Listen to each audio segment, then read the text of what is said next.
Jeez. Okay, we're doing it. We're doing the That's Good Sports podcast with guest Brent Tobler today. Did I say that right? Is that correct? Yeah, it was close enough. Tobler. Joining us, big Broncos fan, great stand-up comedian.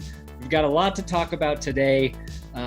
First, though, this episode is brought to you by DraftKings Sportsbook, America's top-rated sportsbook app. So use code DNVR. No, wait, it's changed. Use code RAINBOW when you sign up to get their can't-miss offers. Elway, test positive for COVID. Colin Cowherd shits on Drew Lock. Jake Butt goes to IR.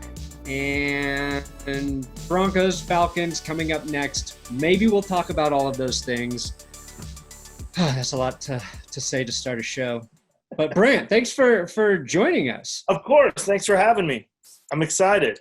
Now, are you in Denver or Wyoming? I am in Denver. Okay. In my basement, hiding out.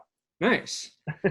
What were you up to last night, Brant? I know like every comedian I know was part of some kind of live election podcast.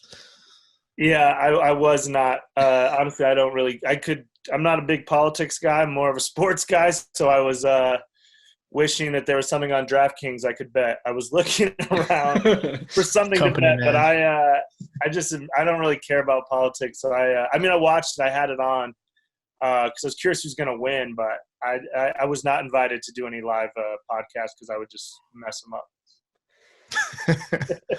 That didn't stop us from starting our own podcast. So yeah, well, this is what people want. People want sports. No one cares what I think about politics. Well, actually, no one cares what I think about sports either. But we're gonna do it today.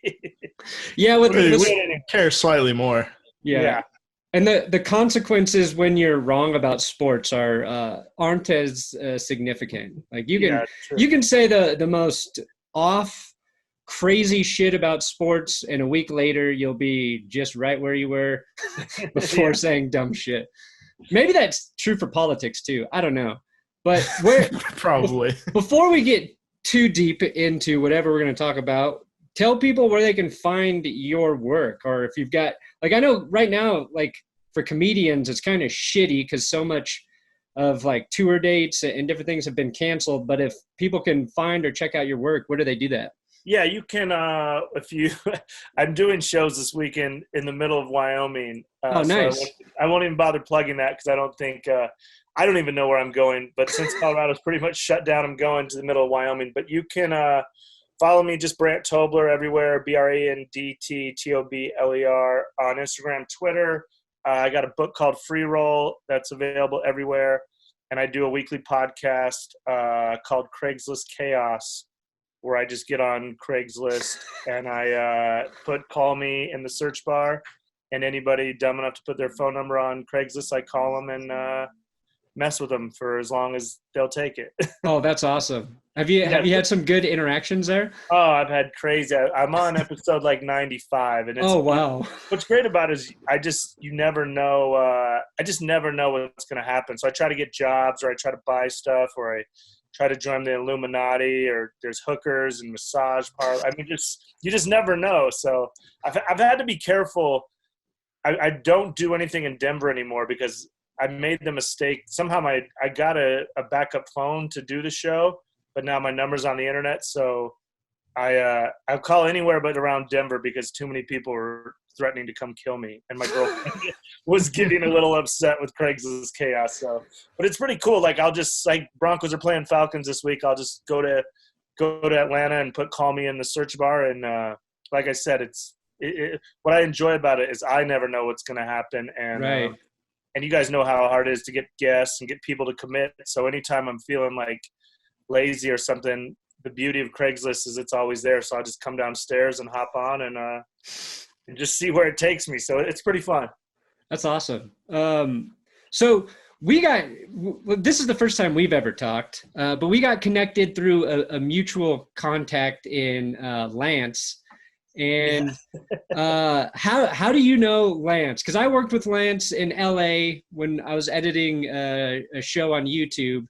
And he was in the writer's room. I don't know exactly what he did for Ray. He just seemed to show up for breakfast a lot and hang out. But when I moved back to Denver, he's like, you should get in touch with Brent. And we connected like a couple years ago and then followed each other. And I've seen you on social media, but I've never actually, got to talk to you yet. I became friends with Lance in Vegas, and then we moved to LA together. And Lance is one of those guys, like, he's a social media genius. He built my website, my first website, but it's so funny. You're like, I don't really know what Lance does, because so many people ask me what Lance does, but I just know Lance, I've seen people talk about him, like, when they don't know that I know Lance. Like one time Trevor Noah was doing like this, before he got the Daily Show, he was doing this big gig in LA for like all the industry. And he was and Lance like went to the bathroom, and I was standing there, and he didn't know I came with Lance. And he was like, that's Lance. That's the guy. That's the guy that can like change your life. And I was like, so it's crazy, because I don't really know what Lance does, but I know he's like the king of YouTube, that he can, because I begged him to do it for me. Obviously he hasn't, but he can change your life pretty fast on YouTube. But and he knows like how to optimize a bunch of shit. I was only joking on not knowing exactly what he did. I didn't know at the time, but I've talked to him, and I think I still don't really know. Yeah, he tried to help me with some stuff, and I did it for a while, and then I was like, this is too much work for me. I'll just keep doing the dick jokes as strong as I can in every episode and hope that works. Yeah, it's weird. He just has this kind of underground thing where everybody, at least in the comedy world, comedians know him, because Gabe would have blown up by himself, and Trevor, and I know he worked with Gaffigan and some guys, but I think if you got the ball rolling, he's a good guy to really give it a push down the hill to really get you into next level. So he's a good guy to know, and he's just a good dude. Yeah, I think when he was doing some stuff with Trevor Noah, he was asking if I wanted to edit some of the videos, and I was like, yeah, but how about we try to have Trevor promote my sports show too? He's like, I don't know if we can do that. Let's just see if Trevor wants to promote what I'm doing first, Lance. Yeah, he'll call me and tell me how great Trevor is. I was like, that's great. Can I get him on my podcast? And he'll be like, you know what? He's a good dude. I'm like, all right. I've got professional boundaries I've got to respect. So yeah, I might have asked a little too much, but yeah, maybe we're the same like that. Whatever happened to that Ray dude? You ever talk to him? To Ray William Johnson? I haven't talked to him for a long time. He's still, I think he's like working on new videos and different things. I'm sure he's doing well, because he was doing so well back in the day. I can't imagine he's worried about too much right now. Yeah.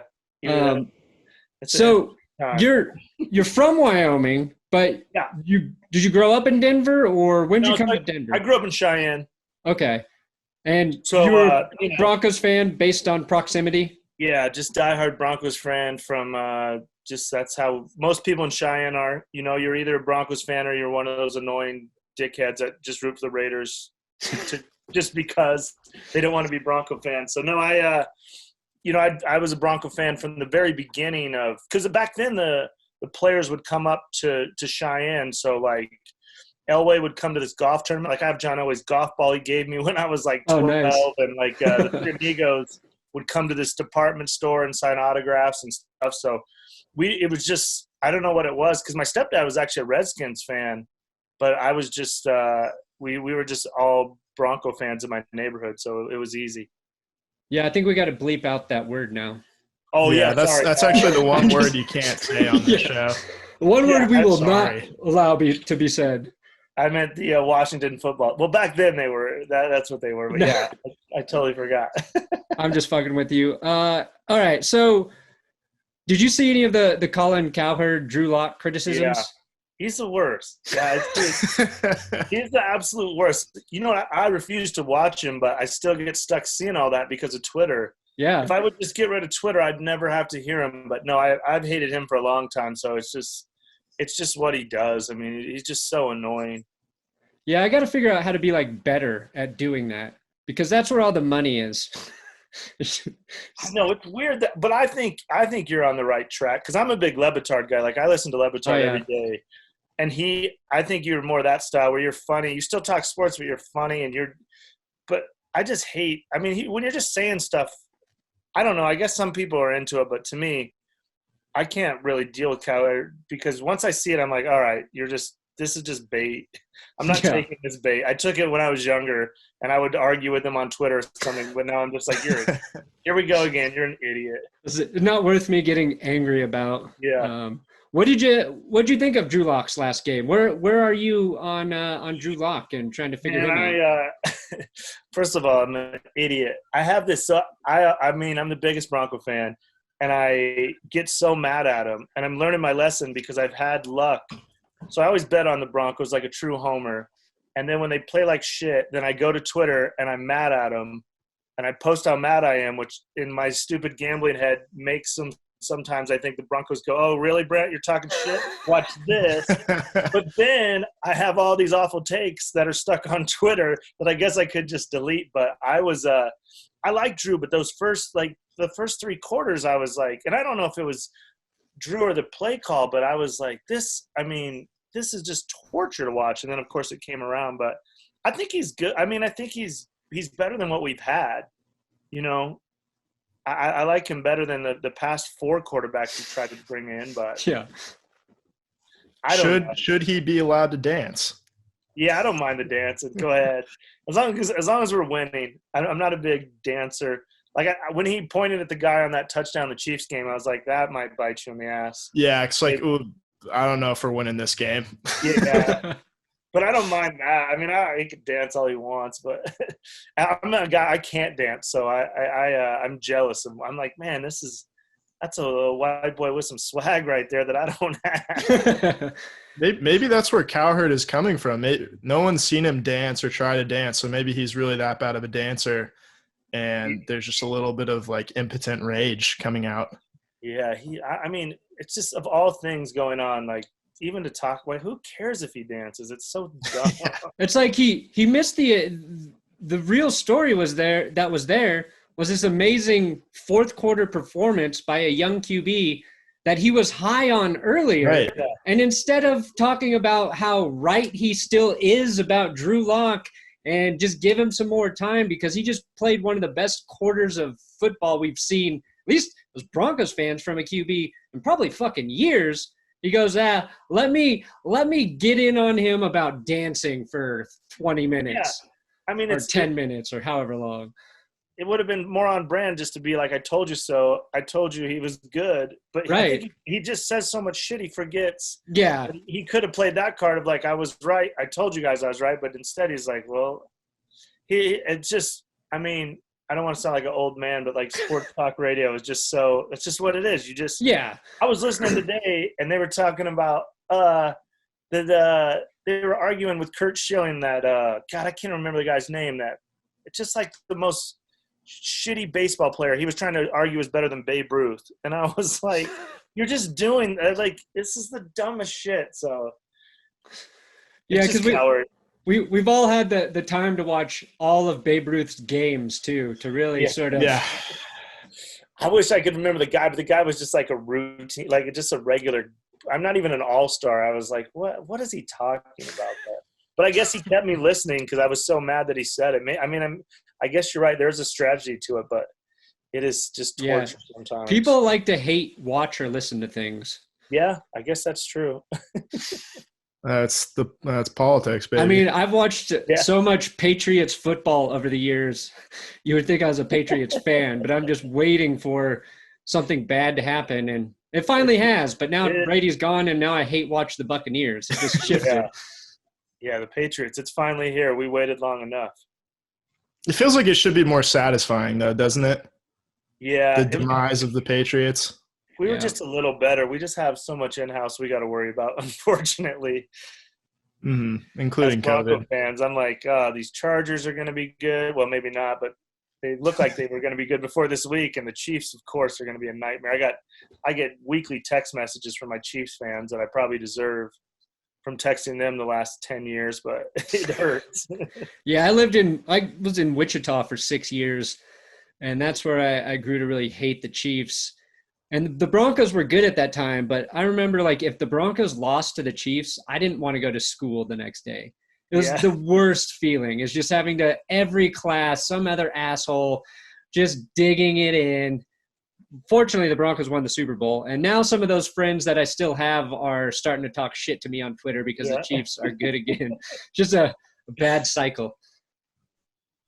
I was surprised to see Elway get COVID. I mean, he is the king of Colorado. I didn't think he could be affected by it. You know what's funny is so earlier in the pandemic, probably 2 months ago, and I'm the biggest Elway fan ever. I met him probably 3 times, and I never got a picture with him. So we got early notice that he was coming to a show to Comedy Works. So I was like, oh shit, John Elway is going to be in the audience. So he came, and then we did the show, and then he came back afterwards, and you hear all these crazy Elway drinking stories and stuff, and I was like, man, I just want to have some beers with Elway. But it was during the lockdown, so all the bars were shut down at 10, but we got to take a picture with him, and he was just brief and said, what's up? But then, of course, I'd post a picture on Twitter, and stupid Twitter, because we didn't take our pictures with our masks on, because I don't want a picture with John with his mask on. And then all these Bronco fans just blasted me on Twitter, like, oh, wow. Or really blasted Elway and tagged like KOA and stuff. And it's like, look at John Elway out here being irresponsible. And I was like, and at the time I was like, he's Elway. He can't get COVID. He's John Elway. He's John Elway. He can't get it in Colorado. Maybe if he crossed the border or something. But yeah, to see that, I was like, oh no. Yeah, it's crazy. So confirmed, you're not the one that gave him COVID. No, I am okay. not. That's why we had you on, really. I would have kissed him on the mouth if he'd have let me, but he stayed too far away. There were rumors swirling around. Hey, that's any press is good press. I'll take it. Spread that fast. Comedian Brandt Tobler. Yeah. What's it like having him in the audience doing a set? Yeah. Do you find yourself just kind of like glancing over, make sure he's laughing, having a good time? Yeah, luckily they put him back in a booth because they didn't want anybody to know he was there, so I couldn't see him. So I knew the direction where he was sitting, but I did a show in Seattle one time, and Russell Wilson came with a couple of the players and his mom, and they brought him in right before the show. And so everybody saw him. He got like a standing ovation just walking in. And then he sat dead center, like, so I could just look down and see him, which sucked because then I would tell a joke and Russ is cool and he'd laugh and everything. But then I could feel the whole crowd watching to see if Russ thought it was funny, or even worse, watching to see if Russ's mom thought it was funny. So I was glad Elway was tucked in the back. But it's funny because I pandered too. I have a Broncos Packers Super Bowl shirt, like this cool vintage shirt that I wore on stage that night. And everyone's like, oh, you wore that shirt? I was like, yeah, he's like my hero. And it's probably the best night of his life. So if someone met me and they had a shirt with my best night on it, I would want to be their friend. So that was my brilliant idea. I thought me and John would be pickleball partners, but he could care less about me. He took a quick picture and said I was funny and got out. But it was still cool. I know one of your story, like, I don't want to give any of your jokes away, but you have a story about Joshua Jackson sleeping with your girlfriend, right? Yeah. Would you have minded if it were John Elway? No, absolutely not. See? It was just the wrong celebrity. The wrong Jay. There was plenty of there's plenty of guys on the list. I still have this conversation with my girlfriend now, like, oh yeah, you're good. I wouldn't blame you. And honestly, Josh Jackson at the time, or any time actually, I wouldn't blame my girlfriend at the time. She lived in Laramie, Wyoming, and he was like the star of Dawson's Creek, and I was nobody in Las Vegas. So, and like I say on stage, I cheated on her with like an Arby's cashier, so I deserved it. I don't blame her for hooking up with Joshua Jackson, but John Elway I would have been a little more proud of. Yeah. Well, I mean, that whole show on Showtime, The Affair with Joshua Jackson, that was just about what happened to you, right? Yeah. Yeah. Well, was he just preparing for the role? Yeah. He's a method actor. He had to come the character. Come have a threesome in Laramie, Wyoming to get ready. Yeah, it's always funny to me when I watch Ocean's 11 and they have like this new class of like young celebrities and who you expect to be big in a few years, and it's like Joshua Jackson. Yeah, he was. Well, I need him to get bigger again so I could tell that joke. because I still like to tell that story, but now people are like, who's Joshua Jackson? I need his career or I need someone. Well, I shouldn't say that now. I was gonna say I need someone famous to bang my girlfriend now, but actually I can write my own material. I don't need that material anymore. Yeah, who's the modern day equivalent of Joshua that you Jackson? can set up with your girlfriend? I don't even know, man, because I don't know if there's even shows like that anymore, like network TV. Oh, no. I got one for you. You got one? Riverdale. One of the Sprouse kids from Riverdale. I think that's the one. All right. That's like the only equivalent to Dawson's Creek I can think of. Hey, if you want to bet on who's going to be the next person to bed Brandt's girlfriend, why don't you do it with DraftKings, America's top-rated sportsbook app? The season is in full swing, guys, and action is still unfolding. So head over to DraftKings Sportsbook. With so many storylines across both professional and collegiate sports, this is the time to check out all DraftKings Sportsbook has to offer. If you haven't tried the app yet, head to the App Store now because you don't want to miss this. To celebrate Sunday's action, DraftKings is ensuring all new users are covered up to $100. That's right, you bet they cover with risk-free Sunday betting. This weekend, Denver is taking on Atlanta in a clash of two high-flying offenses. Well, 1.5. So get in on all the action now. Let's see here. On top of these great sign-up offers, DraftKings offers great odds boosts every Sunday to help you make it rain. Let me ask you guys something. I love DraftKings. I do love the odds boost, but I think this is what I'm really doing. Every week I take like part of my money and I put it in DraftKings and I lose my ass. But then I take the other part of my money and I go on Robinhood and buy DraftKings stock.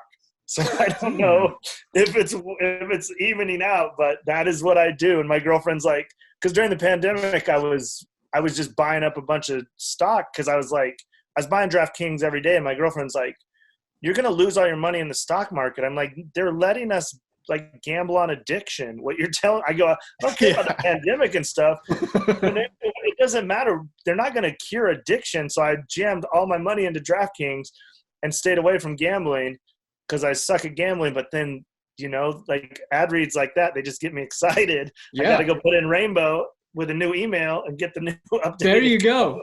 Finishing. Put in the code RAINBOW when you sign up with this can't-miss offer. DraftKings Sportsbook is insuring all your Sunday bets up to $100. That's right. You bet they cover up to $100 when you use code RAINBOW. Must be 21 or older, Colorado only, risk-free coverage, paid out in-site credits. Restrictions apply. See DraftKings.com/sportsbook for details. Gambling problem? Call 1-800-522-4700. You used to place sports bets for professional gamblers, right? Yeah, I had probably the best job in the world. Honestly, I was a runner in Vegas, so I worked for some of the biggest professional gamblers. So my job, I would just carry hundreds of thousands of dollars and run up and down the strip and bet on sports. It's a pretty sweet job. Yeah, that's crazy. So, like, how is that a long day? Like, how many bets are you trying to get placed? Well, it's all – so back then, it's a dead business now because whenever I do a podcast or something, every 24-year-old listening will send me an email, go, hey, how do I get that job? How do I go? It doesn't – but back then, the casinos were all independent, so you'd run around. So my schedule would be we would go – it was great because we'd play lunchtime hoops. That's how I got the job. I was playing at this gym with the dudes, and then they eventually just gave me a job. So we would go – you go every day, you go hoop, and then you go to lunch, and then you'd go bet. Because games start about at 4 in Vegas. So you'd go to the strip, and I'd work from like 3 to 7. And then on college football and pro football Saturdays, I would bet. I'd have to be down there from 8. I'd go from 8 to like 7. So Saturday, Sundays were the long days. Now, pro football wasn't that bad because we'd bet before the game. And then the games would kick off, and then I'd usually just sit and play poker till the first halftime came, and then we'd run around and do the halftimes. So pro was more just pre-game bets and then halftime, whereas college, college runs all day. College was my long, long day when it'd be 8 to 8 just running up and down the strip. Yeah, that's crazy. It was crazy. It was the coolest job. I was a huge sports fan. It was the only bad part is that at that point, I also became a bookie for a little bit, and that's the only time I ever lost my allegiance. to the Broncos a little bit because I was a bookie and I would book people back home or all my clients. So every week I needed Wyoming Cowboys and the Broncos to lose to the point where it made me, when I finally stopped being a bookie, I was like, because I hated it. Because what would happen is my friends would all bet against the Broncos. So then I'd have to root against the Broncos. And then my friends, when it was time to pay up, never had the money. So I was like, this sucks. I'm busting my friends. I don't even get a root for my favorite team. So then I retired from the bookie business. But yeah, that was my only complaint back then is when we were gambling so much, I lost any allegiance to any teams. I just rooted for money and hate rooted. What we talked about earlier, there's a couple people I just will always hate for plays they made in third quarters in 2006. Oh, right. Cost me money. Shit. Yeah, we've got plenty of guys on our hate list, and I feel like 90% of them now are on the Chiefs. Yeah. Would you say that's accurate, Brandon? Yeah, it's filling up Kansas City.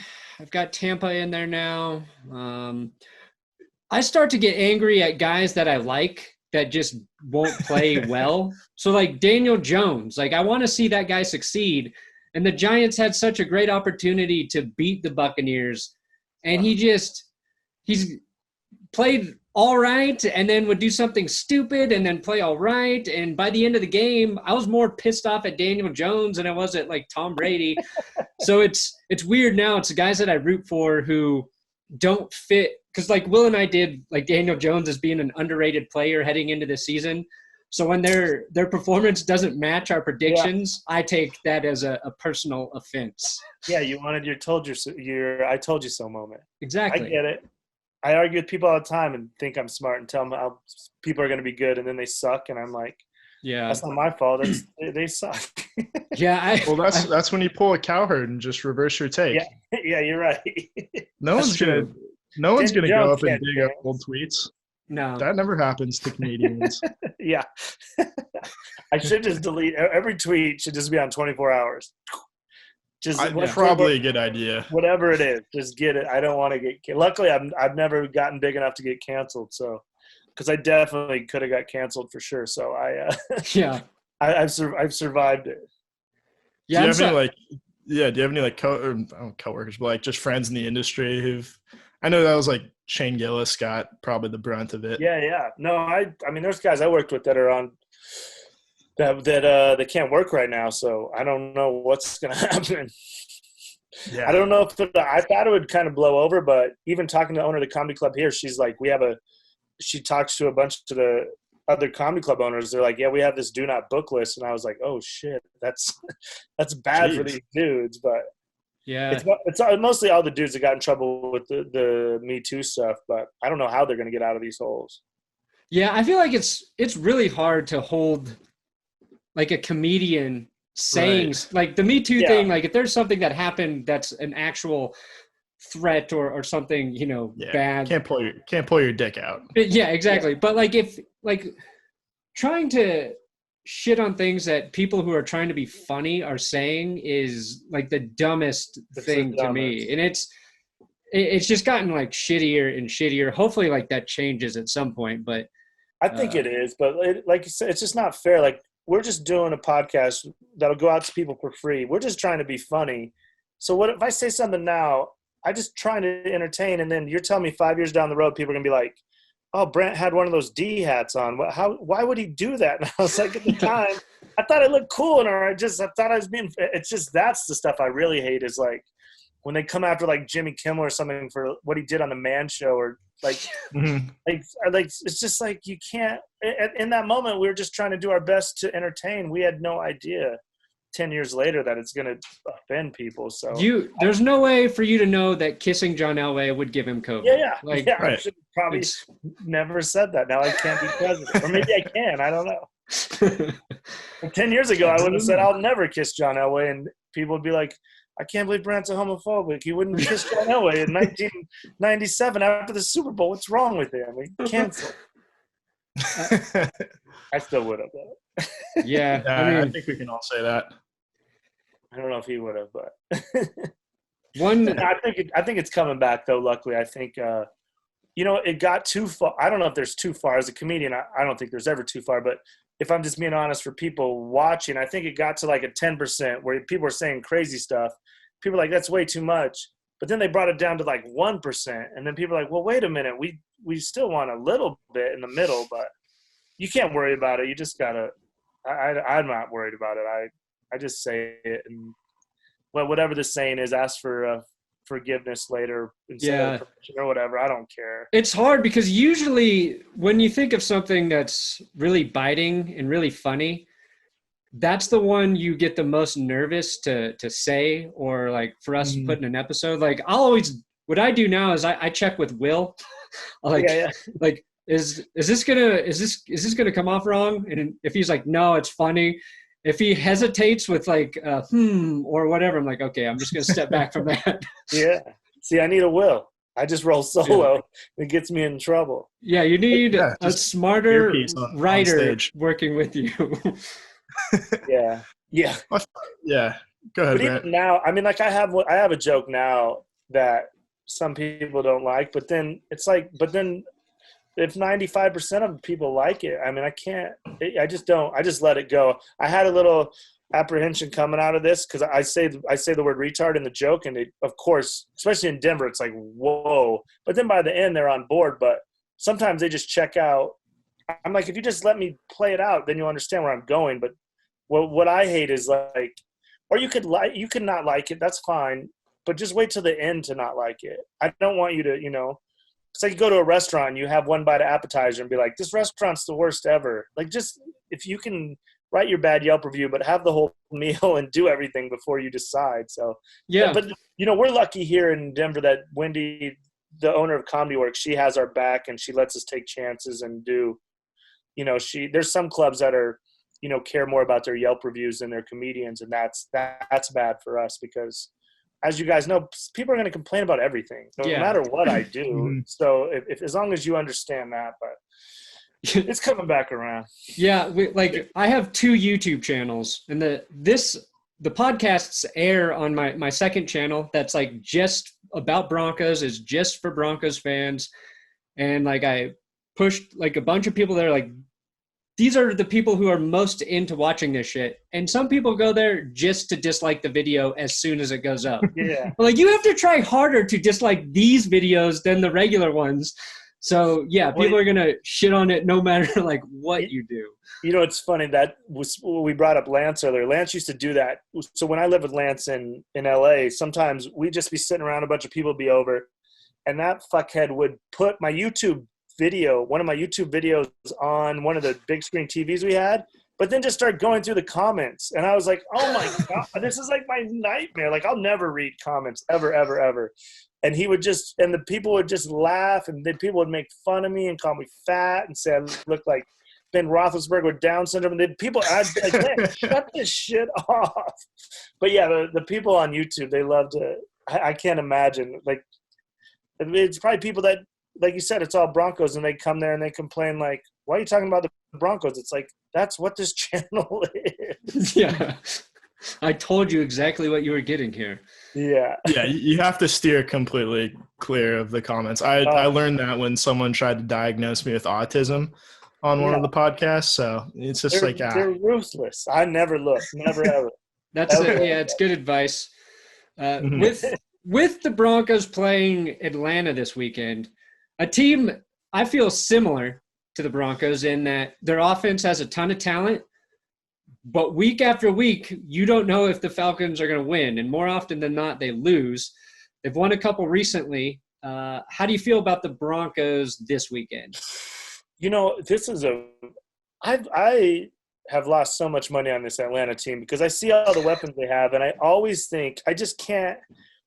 I'm like, okay, this is the week they turn around. Okay, they got the new coach, they turn around. And they never turn it around. But then you see, I don't know what it was last week. They just had a couple videos about NFL players talking about Julio, that Julio Jones may be the best receiver of all time. And then I have Ridley on my team. And, like, to me, honestly, I hate to say it, but I think it's going to be a bad week. But I think that every week that Atlanta's going to turn it around. So if we've learned anything from last week, maybe it'll be the same. we're now a fourth quarter team. Atlanta's not a fourth quarter team. Maybe Atlanta will get a big lead and we can do what we did last week. But that's a decent prediction. Like Drew Lock is like Tim Tebow, but he can throw in the fourth quarter too. That's so. He can only throw. He can't run. Yeah, I felt a little Tebow-ish that about mid fourth quarter. I was like, this feels like I think they might have said something, or someone on Twitter did, and I was like, oh yeah, this brings back the good Tebow memories. Yeah. Except with Tebow, you started to expect something miraculous to happen every fourth quarter. Yeah. Yeah, like I wasn't expecting it this week. I was so mad at the first three. Oh, no. I don't think anybody saw that coming. Because when we were playing that bad in the first three quarters, I went through the schedule. I was like, we're not going to win another game. I was like, we'll be underdogs in every single game. If we would have lost that game the way we were playing, and I still think we have a tough road, but and then part of me is like, do we want to lose and get a higher draft pick, or do we want to fall in that?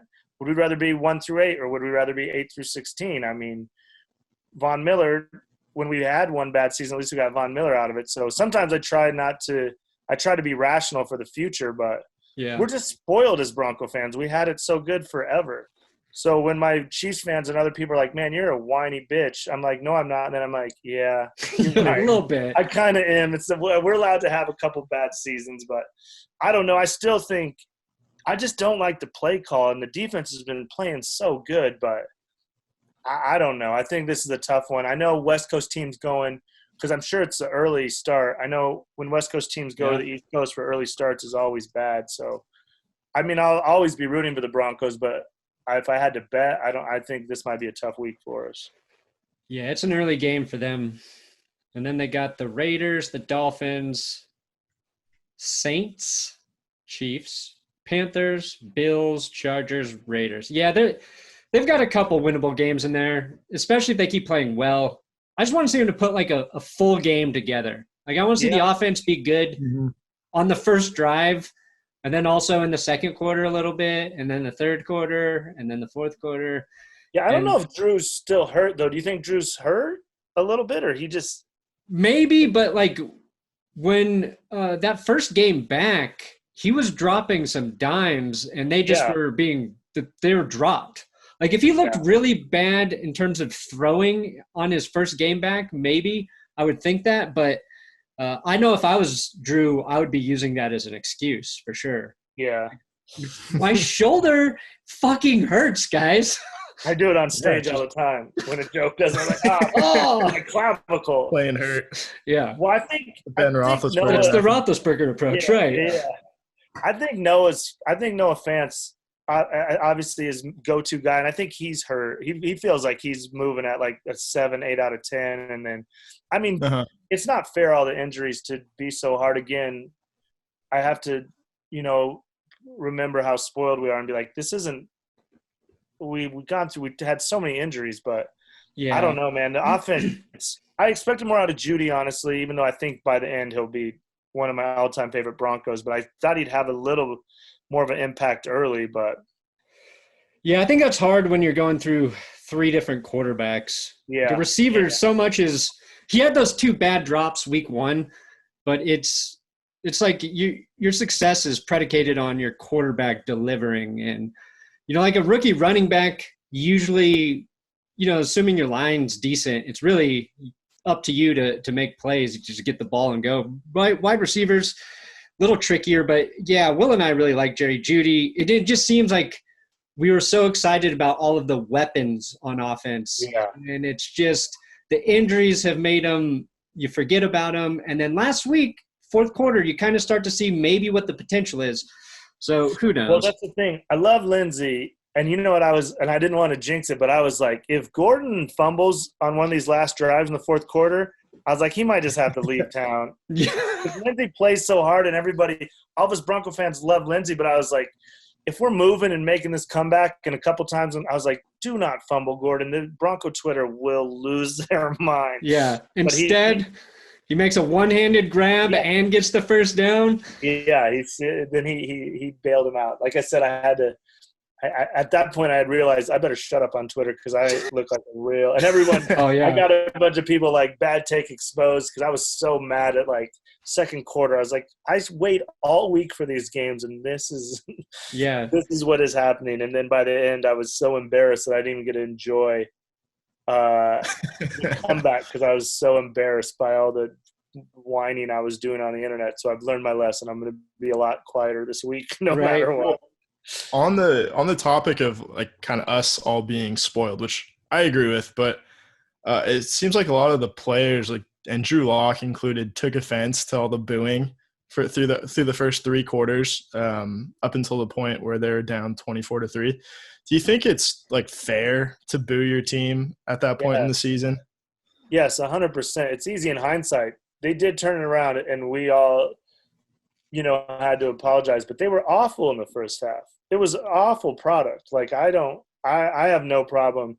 Bronco fans rarely boo, but I tweeted something. I was like, if that stadium was full, at halftime, you would have heard the boos in Wyoming. I said it would have been so loud. And I think, I think it's okay to boo. I think the Bronco fans are very knowledgeable, and I think that was one of the worst first halves. I mean, it was just the play calling, and it just was awful. So I don't. Yeah, it was bad. I mean, we'll say it like this: Bronco fans are smart enough to boo strategically to help the team. Yeah. If that's how you do it, then it's actually an advantage. And you're right; they're lucky that the stadium had very limited capacity because the boos might have been too powerful to overcome. Because I don't remember, I mean, in all the years as a Bronco fan, I went to one game, I think 2 or 3 years ago when they played the Giants and they just laid an egg that I think we booed a little bit. But I don't remember over the years ever booing. So I think, we're not Philly or just, I think we're knowledgeable fans. And I think once in a while, maybe we got to let them know, hey, that was not a good product what they gave us in the first half. Yeah, Philly was piping in pre-recorded boos for their own team. Like that's probably the coolest thing that actually happened this season with the sound. But I don't know. Yeah, the boos and the Vic Fangio, clearly he was punched in the face. I think we can all agree on that. It wasn't an accident. Something happened there.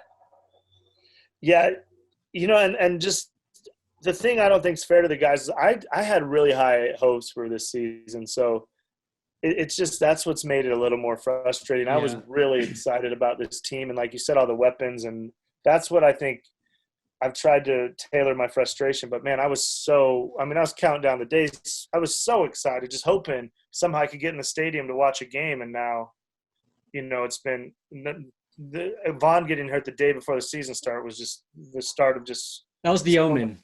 That was the omen. Yeah, just such bad luck. So and just to go back for a second, I don't think asking a stand-up comedian if being booed is fair is the right metric to gauge. I think that's a good point. Like the hecklers you probably had to deal with, you would take a crowd of people just saying the word boo. Yeah, boo's all right. But you know what? The times I have got booed, they were right, and then I did better. So I'm okay with it. I mean, I had to get better after that. So yeah, it was like, you know what? I could have just been like, that's not fair. They booed me, or I could have been like, you know what? That was pretty shitty.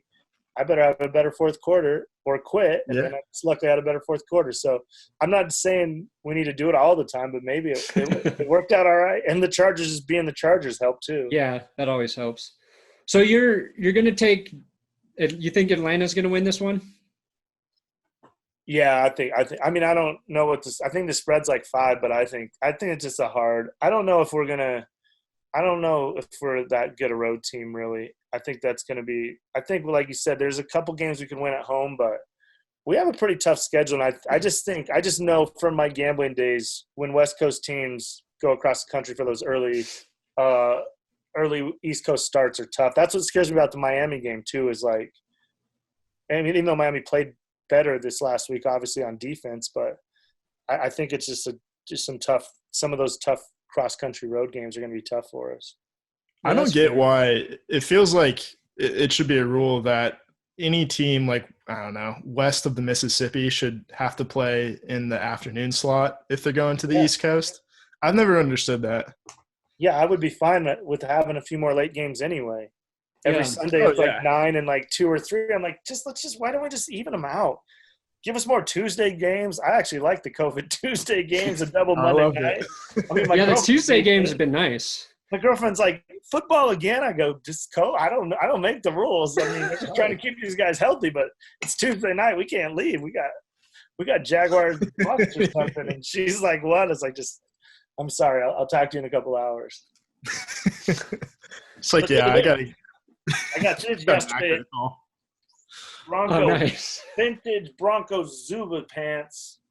Oh, yeah. $15 Facebook Marketplace. Oh, cool. I was so excited. Those are your Sunday lounging pants? My girlfriend's like, where are we going? I was like, we had to go to some church in the middle of Aurora at 8 o'clock at night. I was like, I got to get these before they're gone. I was 6 years old. She saw them. She's like, well, don't wear them around me. I was like, all right, whatever. But I was so happy to get those. That was my big Bronco purchase this week. Nice. So you don't actually use Craigslist when you really need something. I know already how crazy it is on there. I don't want to ever meet up with any of those people in real life, but the Facebook Marketplace works much better. During COVID, it's usually just drop it off in the mailbox and whatever you buy. Because I bought I can't show it to you guys, but I have a Bronco. I guess I could show it to you guys. I drove all the way to Fort Collins to get this for $5 because I wanted it so bad. This John Elway light switch. I don't know if you could see it. It doesn't even fit I had to have it. See, I got all kinds of Broncos. Yeah, that's awesome. Elway autograph. This is the coolest thing. Brandon Marshall gave me an autographed jersey. I got to do I did one of his here's a piece of Mile High Stadium from the last game. I tore out my seat. Oh, nice. I'm like you guys diehard Bronco fans, but was that a Las Vegas thing with Brandon Marshall? No, it was out here. So I connected with him. I did a couple of charity shows out here with him, and he's just a super cool dude. And then he was like, if you do, I'll give you an autographed jersey. And I was like, I just thought it'd be a regular jersey, but it's like a game worn jersey that I had to go through because there's yellow paint on the shoulder. And then I searched and figured out it was a Redskins game. We got beat 21-0. It was an awful game, but I figured out exactly what game he wore it in and stuff. So it was a really cool surprise because I thought he was just going to give me a regular autographed jersey, but to have a game-worn one was really cool of him. Yeah, that's awesome. Yeah. I like how you traced it. Did you find the exact play? He scuffed it up? No, but I think I looked. Watch the all-22 to figure out exactly the exact moment. Kirk Cousins was rolling left. You know what? I got plenty of free time. Maybe that's what I'll do this week. Find Brandon Marshall tackling whoever was on the Alex Smith or whoever it was at the time. Yeah, exactly. I don't even know who it was probably back then. That's like the most extreme level of contact tracing there is. Yeah. Yeah. Yeah. Alrighty. I think that's good for a podcast. We good? Yeah. I'm really good at ending these things, you know. Yeah. All right, we're done now. You guys done? You done with this shit? Yeah, can we fucking go get lunch right now, or what's that? Is the baby behind you sleeping or no? Oh no, we took the baby in for her first shots today, so that was traumatic. How'd that go? Got to watch the pain. The worst pain my daughter has ever felt light up on her face and start screaming as I protected her for her future. Did you have to be in there or no? No, you didn't have to. But I definitely wanted to like be there for her. And my wife was really scared. She looked away. So I had to be like the strong man to be like, it's okay. And just like, oh.